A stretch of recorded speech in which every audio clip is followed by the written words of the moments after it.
I wasn't supposed to be there. Not on the guest list. Not in that city. Not even in that life anymore. But there I was, standing near the back of a glowing ballroom filled with people I didn't know, holding a glass of something I couldn't pronounce, pretending like I belonged in a room I used to clean. I didn't recognize the place at first. They'd renovated since I left. New chandeliers. Marble floors instead of laminate. Even the elevator didn't creak anymore. 3 years ago, I used to vacuum the rugs in that building. I was the overnight maintenance guy. Quiet shift, decent pay, full benefits, and that's how I met her. Not through some rom-com moment. She wasn't carrying books in the rain or bumping into me at a coffee shop. No, she was the rising star in upper management who once yelled at me for not emptying the executive trash bins fast enough. That was our first conversation.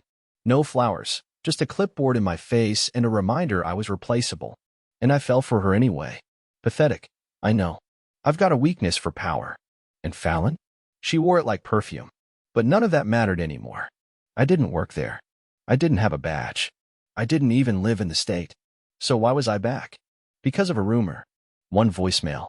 11 seconds long. A friend from my old shift, still works security, left it 2 weeks ago. All he said was, "She's not who you thought. You should come to the gala. Just come." Click. I didn't call back. I didn't ask for details. I booked a motel room that night, drove 14 hours straight, and stood in front of that hotel like a ghost trying to haunt a life that had forgotten him. No one recognized me at first. Clean shave. New haircut. Lost a little weight. I wore a borrowed jacket from my cousin who actually knows how to button a shirt. People assumed I was someone important, someone flown in from another branch. I nodded, smiled, didn't speak unless spoken to. And then I saw her. Fallon. Standing on a raised platform under golden lights, laughing, holding a microphone like she'd just won an award for, most likely to destroy a man without noticing. Her dress shimmered like everything I couldn't afford. And for a second, a stupid second, I thought maybe she looked different. Older, colder. But no. She looked proud. Like she never lost a wink of sleep over what she did to me. I wasn't going to approach her. I swear I wasn't. I just wanted to watch. Just long enough to prove to myself she was real.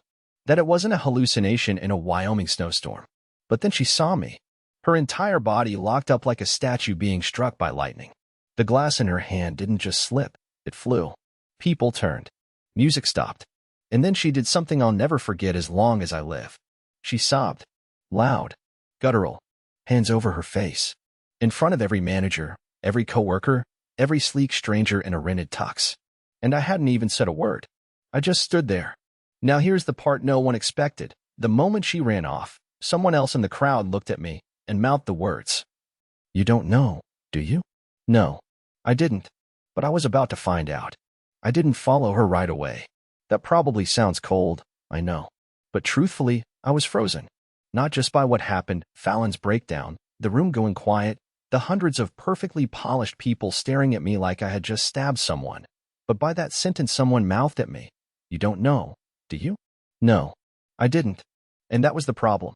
For 3 years, I had been piecing together my own story based on what little scraps were left behind. There was no closure. Just a sudden end.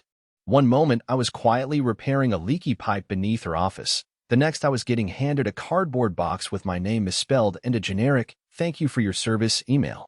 She made sure I was gone before her promotion became official. That part one figured out. But the why, the full picture, was still a fog I couldn't walk through. But now? That fog had just cracked wide open. I made my way toward the side hallway where Fallon had disappeared, careful not to draw more attention. The staff was busy trying to act like nothing had happened, ushering people toward the dance floor, turning the music back on, passing around champagne like emotional whiplash wasn't hanging in the air. No one tried to stop me. Maybe they thought I was someone important. Maybe I looked like I belonged in a moment of chaos because I'd lived in it for so long.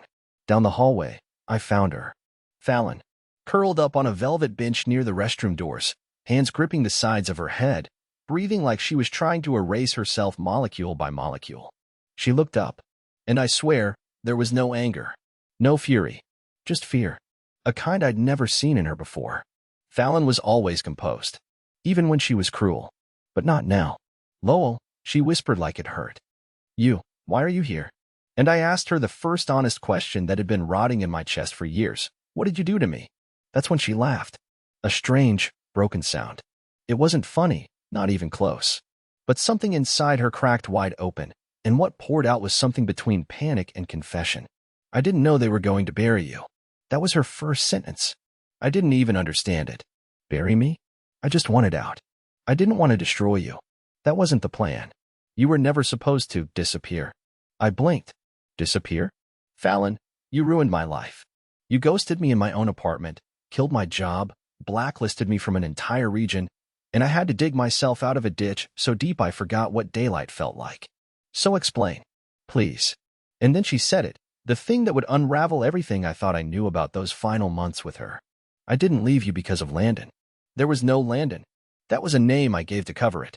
The truth is, they wanted me to take a promotion. But you? You were considered expendable, a liability. They found out we'd been involved, that I'd used company funds to pay you for the photography work without proper documentation. And instead of just firing you quietly, they pushed me to let them erase everything. Erase. That word stuck in my head like a nail. Erase. They said if I didn't comply, she continued, her voice shaking, I'd lose the entire career I'd built. My name. Everything. I told myself I was just stepping aside. That you'd bounce back. That it was cleaner that way. I stood there, not even breathing. My heart wasn't pounding. It was silent. Empty. Like someone had just pressed mute on my entire body. I always thought she left me for someone better. Stronger. Smarter. But she didn't leave me for love. She left me because a group of executives in glass offices with leather chairs decided I was clutter. And she agreed. I thought I was doing the smart thing, she said. I didn't expect to see you again. Not ever. But then, someone sent me your name last week. Said you'd survived. That you'd be here. I didn't believe it. She looked up at me, tears running down her face now. And when I saw you standing in that room, I realized I never even said sorry. I didn't respond. Not right away. I just looked at her like she was a stranger. And in that moment, she was. A stranger who once shared my toothbrush. My bed. My future. A silence filled the air so sharp I thought it might crack the chandelier behind us. Then I whispered, "Who sent you my name?" Her mouth opened. But before she could answer, another voice spoke from behind me. I did. I turned. And the last person I ever expected to see was standing in that hallway. I hadn't heard his voice in years. Not since the night everything fell apart and I was left standing in the middle of our empty apartment with her favorite mug still on the table. The last time I saw him, he was leaning against the service elevator, chewing a pin cap, talking about how the executives at the top don't care who they step on. I used to think he was just bitter. Turned out, he was right. Cameron, I said, my voice slipping out slower than my brain could process. What the hell are you doing here? Cameron used to be a senior tech supervisor at the company. Work nights. Like me. We weren't close friends, but we talked, enough that I remembered he had a thing for conspiracy forums and warm beer. He always seemed like he was digging into something, always had a folder under his arm or a flash drive in his pocket. But back then, I thought he was just eccentric. A burnout clinging to a job too long. Now he looked sharp. Not just clean-cut, but dressed for war in a tailored charcoal suit with a black shirt underneath and a badge clipped to his inner lapel. Not a company badge. Something else. Something official. Fallon sat up straighter, suddenly tense. You didn't say you were coming, she muttered, voice brittle. I didn't have to, he said flatly, then turned his gaze to me. Lowell, I'm sorry for the performance in there. But you had to hear the truth out of her mouth first. What are you talking about?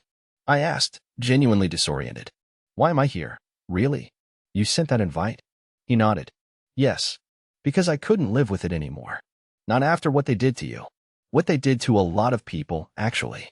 I stood there, trying to piece together a jigsaw puzzle with no corner pieces. Fallon looked like she wanted to disappear into the floor. My stomach twisted. Start talking, I said, my voice thinner than I liked, but steady. Cameron glanced down the hallway, then gestured toward the fire exit. Not here. They still have ears in this place. Come with me. Both of you.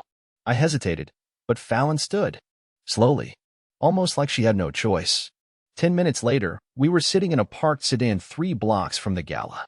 I still had no idea what was happening. The air was thick with a kind of tension that reminded me of old war documentaries. The silence before the mortar lands. Cameron pulled out a file. Thick. Worn. Stuffed with documents and a sealed flash drive. He handed it to me. They didn't just erase you, Lowell. They profiled you. Targeted you. You were one of 10 people in that department who were flagged as unsustainable risk attachments. That's the phrase they used. Because you had personal ties to someone climbing the internal ladder. Fallon was one. 2 other women, 3 men. All of them were told to sever their connections quietly or lose everything. I flipped through the file. My name was there. A photo of me sitting in the break room. An evaluation form. Notes about my work ethic, my relationship history, my emotional vulnerability. There was even a chart, a freaking chart, rating how likely I was to sue if terminated. My hands started shaking. This is real. Very, Cameron said.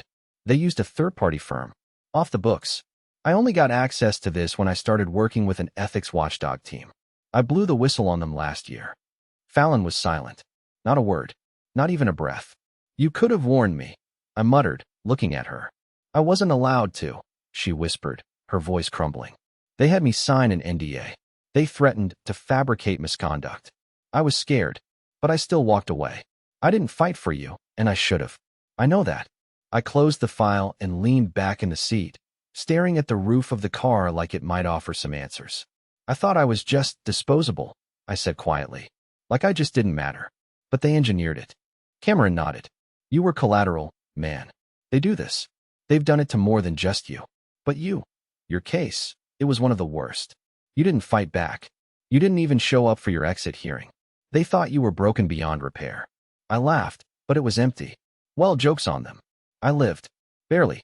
And now you've got a choice, Cameron said, looking me dead in the eye. You can walk away again, vanish back into your quiet life. Or you can let me help you take the whole thing down. I didn't speak. Fallon looked at me with a mixture of dread and guilt that couldn't be faked. Then Cameron added, You haven't seen what's on that flash drive yet, have you? I shook my head. Good, he said. Because once you do, you'll never see her the same again. Fallon looked away. And I felt the first real anger I'd felt in years. I didn't sleep that night. I didn't even go back to the motel. I sat in my car, parked under a dead streetlight outside a closed laundromat, gripping the flash drive like it might detonate. I didn't plug it in right away. I just stared at it, weighing the silence, the heaviness of what Cameron said in the car. Fallon had barely spoken a word after that last sentence. She got out of the sedan, walked in the opposite direction, and disappeared into the glow of the gala's lights like she never existed. She didn't try to defend herself, didn't try to explain. I couldn't decide if that made things worse or not. But eventually, sometime past midnight, I cracked open my old work laptop, the same one I used for temp gigs and resume tweaks, and plugged it in. The screen lit up with a single folder, confidential_Bendix_archive. Bendix was the name of the firm Fallon worked for. The same company that had once promised me stability, health insurance, a $5 holiday bonus, and then erased me like a spreadsheet error. I opened the folder. There were 6 video files, all time-stamped around the period leading up to when Fallon left me. The first 2 were screen recordings, internal emails, flagged conversations. I watched as a thread unfolded between upper management, discussing me like I was a filing cabinet on fire. They didn't refer to me by name, just my employee ID, #173, LW. One email read, She's too emotionally entangled. If we're going to move her into the exec track, we need to get the weight off her neck. The weight. That was me. Another message. Consider the quiet extraction protocol. No formal termination. Use isolation pressure and reputational dampening. Encourage voluntary removal. Voluntary removal. That phrase landed in my stomach like lead. The next file was worse. Security footage. Grainy, slightly tilted, but unmistakable. Fallon in a conference room, seated across from 2 men in suits. I could tell from her posture she was tense. She was twisting a bracelet around her wrist, something she only did when she felt trapped. I knew that detail because I used to sit with her in bed while she vented about board meetings, watching her fingers loop around that little silver charm. The audio wasn't great, but clear enough. Man 1, we're not asking you to lie, just to reframe the relationship. Man 2, it's either you move forward with us, or you go down with him. That's not a threat. That's logistics. Fallon's voice, small but sharp. So you want me to disappear him? They didn't respond. They didn't need to. She nodded slowly, then said, What do I have to do? I paused the video, just froze. My ears were ringing. I suddenly became very aware of how cold my hands were, how numb my face felt. I don't know how long I sat like that. Maybe an hour. Maybe just a minute. I played the fifth file. It was audio only. A recorded phone call. Fallon's voice again, shaky but determined. He's starting to notice. I think he suspects something. Male voice. Then now's the time. Cut. Clean. One note. No details. Don't let him ask questions. He'll crumble if you give him time. Fallon. He's not strong. He's kind. Male voice. Exactly. He won't fight back. That's when I slammed the laptop shut. My heart felt like it was burning in my chest. I had convinced myself for 3 years that I'd been left because I was boring, or too safe, or maybe not enough. But this was worse. They hadn't just kicked me out of her life. They had planned it, studied me, calculated how to break me without making a sound. And Fallon? She agreed. I know some people would have gotten angry, furious, maybe even called her, demanded an explanation. But I didn't do any of that. I drove. For 2 hours. No destination. Just roads and headlights and my reflection in the windshield. A man who hadn't been real to anyone in that company. Not even to the woman who once shared my toothbrush holder. Around 4 a.m., I stopped at a gas station and sat in the lot with the engine off. Then my phone buzzed. A text from an unknown number. Did you see everything? If so, we need to talk. There's more. I stared at the screen. Then another message came in. This isn't just about you, Lowell. Fallon didn't tell you the last part. I should have ignored it. I should have turned off my phone. But I didn't. Because some part of me needed to know. Needed to know what kind of man I really was, and why Fallon had broken in that ballroom the moment she saw me. I didn't respond to the messages right away.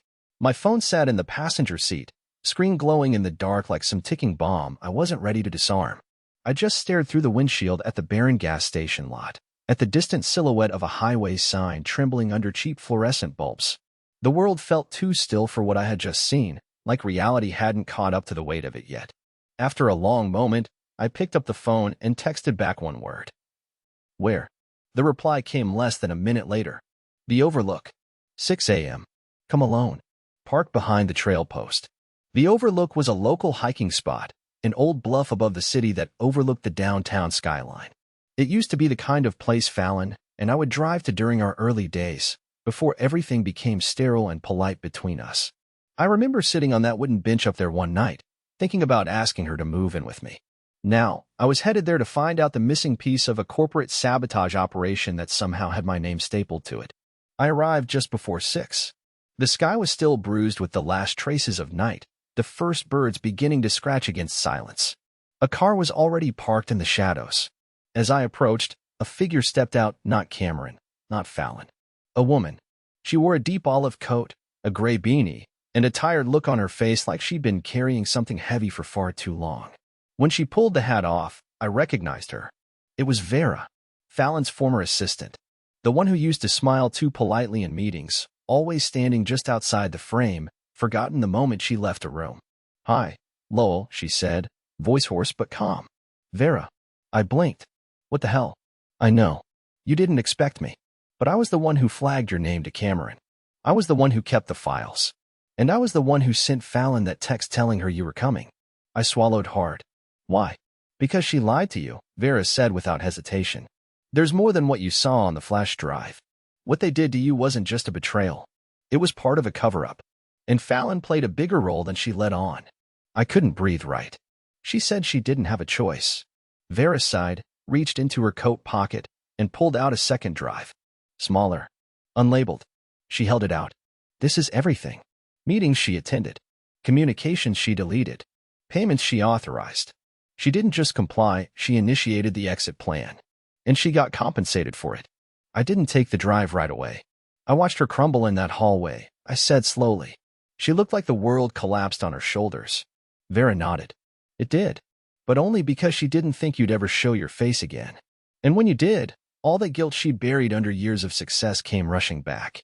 I took the drive, finally. My hand trembled as I closed my fingers around it. There's one more thing, Vera added. You remember the photography work you did for the company retreat? The one you never got paid for? Yeah, I said. She told me it was a budgeting issue. Said the vendor payments had already closed. They weren't, she said. You were paid. A full invoice. But not to you. Fallon rerouted it to a dummy account and closed it 2 weeks later. My throat dried out instantly. She embezzled the money? I asked, barely able to form the words. Vera hesitated. She used it as leverage. She told the board she'd clean up the personal entanglements if they fast-tracked her to the global accounts division. The funds were her unofficial buy-in. I didn't respond. I couldn't. Every piece of oxygen in my chest turned to glass. I'm sorry, Lowell, Vera said, genuinely. I've kept quiet for too long. But when I heard you'd been seen, when Cameron told me you were still alive, not buried in some rental unit in nowhere, Wyoming, I knew you deserved the rest. I turned and looked out over the bluff. The city skyline blinked softly in the distance. I had once thought of it as a promise, a place full of possibility, of second chances. Now it looked like a crime scene lit by sunrise. What am I supposed to do with this? I asked, lifting the drive slightly. Drag her name for the dirt? Press charges? What's the point? Vera looked at me. That depends. Do you want closure? Or do you want the truth to mean something? I didn't answer. I got back in the car, drove until the morning traffic swallowed the roads, and pulled into an old public library parking lot. I found a corner table, plugged in the drive, and opened the files. And what I found, it wasn't just Fallon. It was deeper, wider. Other names, other victims, a pattern. And Fallon had helped design it. I sat in that library for 6 hours without moving. I didn't eat. I didn't speak. I barely blinked. Just stared into that cracked laptop screen while the city's background noise filtered in through warped glass windows. Kids laughing in the children's wing. Phones ringing at the front desk. A woman asking for printer toner. All of it happening in a world that no longer felt real. Not to me. Not when I saw what was inside that drive. The folder Vera had handed me was neatly organized, like someone had been preparing for this moment for years. Internal memos, confidential reports, time-stamped communications, each piece of evidence meticulously cataloged. It didn't just include my name. That was the beginning. There were 12 of us. 12 people who'd been quietly erased from the company's structure over a 5-year span. They had called it the optimization protocol in early documentation. The term changed over time, restructuring, then personal leverage remediation, and finally just Procedure 9. I clicked through the case files, one by one, watching a grotesque pattern unfold like some corporate autopsy. Each employee had something in common. They were romantically or personally tied to someone above them. Someone who was either in line for executive promotion or about to be placed in a public-facing leadership position. In every instance, their existence was seen as an optics vulnerability. And in every instance, their careers, reputations, and in some cases, health insurance coverage were dismantled through orchestrated pressure. Mine just happened to be the cleanest one. Because I didn't fight. Because I went quietly. One document labeled Case 173, LW, outlined how I responded to their applied silence protocol. I'd never heard that term before, but I understood what it meant the moment I read it. They didn't fire me. They ghosted me. Cut me out of company communications. Gave me zero support. Told Fallon to avoid further contact. Then they watched as I imploded, noted my behavior, and concluded I was unlikely to retaliate. They were right. Until now. There was a video at the bottom of the folder. Just one. Unmarked. No timestamp. I hesitated before opening it. Something in my chest told me it wasn't just another boardroom clip. Something in the way Vera had looked at me told me this was the piece Fallon had never wanted me to see. I clicked play. It was Fallon. Not in a suit. Not in a conference room. But seated in a hotel room. Alone. No makeup. No performance. Just her, looking into a webcam with a kind of quiet desperation I hadn't seen since before she changed. Her voice came softly. If you're watching this, Lowell, then I didn't get to explain it the way I wanted. And you deserve to hear it from me, not from Cameron, not from Vera, not from some data packet. She paused, looked down, took a shaky breath. I said yes. I agreed to the plan. But it wasn't because I didn't love you. I know how that sounds. I know you won't believe me. But it's true. I said yes because I was terrified of losing the one thing in my life I thought I was still good at, my work, my image. I was failing at everything else. I had stopped being a good partner, a kind person. You were always steady, and I hated myself for needing that so much. She leaned forward, eyes glassy now. I thought if I cut you loose fast enough, you'd survive the fall. But I didn't realize they weren't just pushing you out. They were erasing you. And I let them. I told myself you'd be fine. That someone like you, someone so good, would rebuild. She looked off screen for a moment. But they used me. They paid me off. They knew I was too weak to fight. I became their asset. And you became their test case. I can't undo what I did. But I want you to know, I never stopped thinking about you. Even when I pretended I had. She reached toward the camera, then stopped. Whatever you choose to do next, I understand. If you go public, I won't defend myself. I'm not owed that. But I hope, someday, you'll remember me as the girl who once laughed with you in a grocery store aisle, not the woman who sold your name for a corner office. The video ended, and I just sat there, still, hollow. Nothing heroic about the way I felt. No vindication. Just the sound of my own breath in that fluorescent-lit space filled with whispers and paper shuffling. For the first time, I realized something terrifying.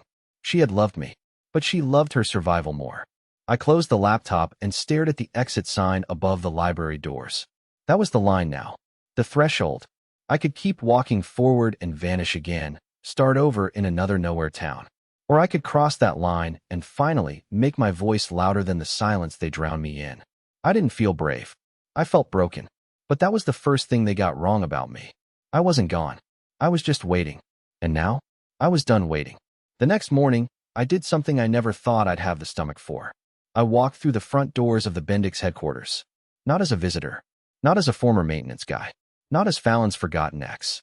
I walked in with a USB drive in my pocket and a folder of printed documentation under my arm, wearing the same clothes I'd been in for 3 days, and with nothing but spite and exhaustion holding my spine upright. The security guard at the desk glanced up and hesitated. His eyes narrowed, recognition fighting with confusion.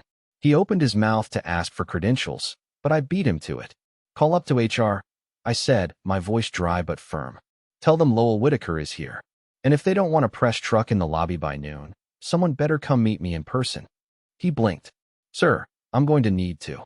I'm not here to start a scene. I cut in. I'm here to end one. The moment the name clicked, his entire posture changed. He picked up the phone. His hand was shaking slightly. I watched him whisper something, not a few times, then hang up.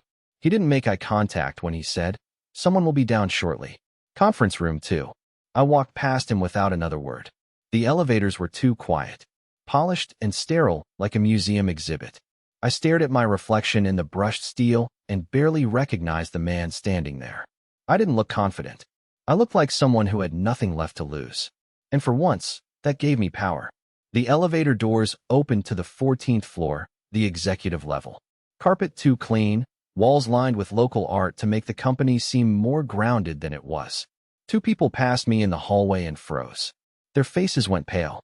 I wondered what they'd heard about me over the years. That I went off the grid? That I spiraled?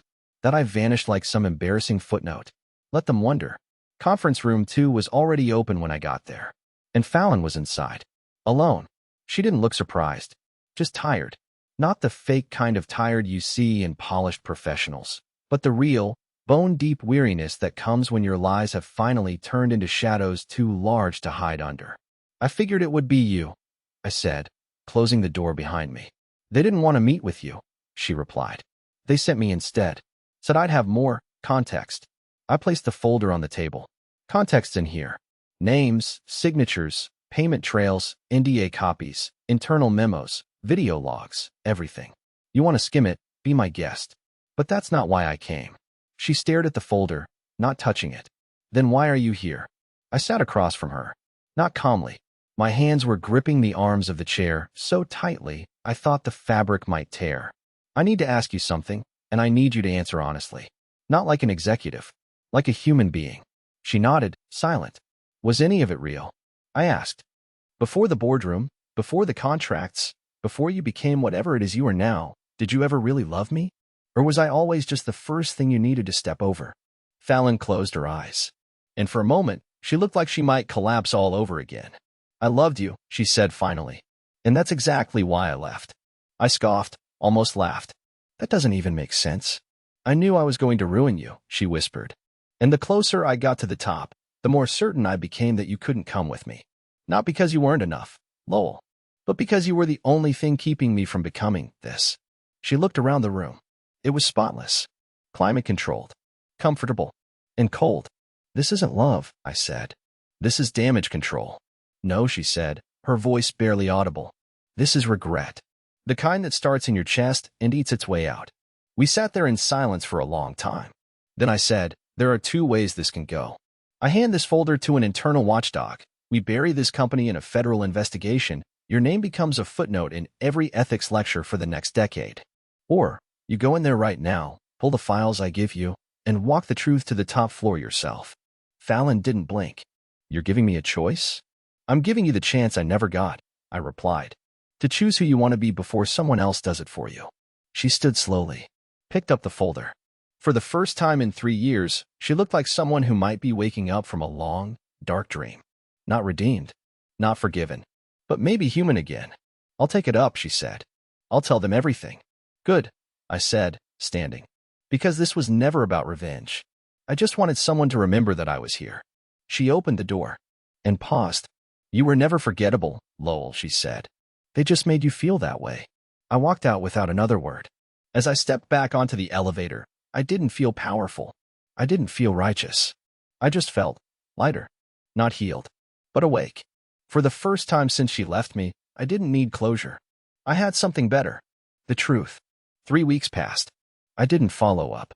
I didn't check the headlines, didn't monitor the company website, didn't call Cameron or Vera.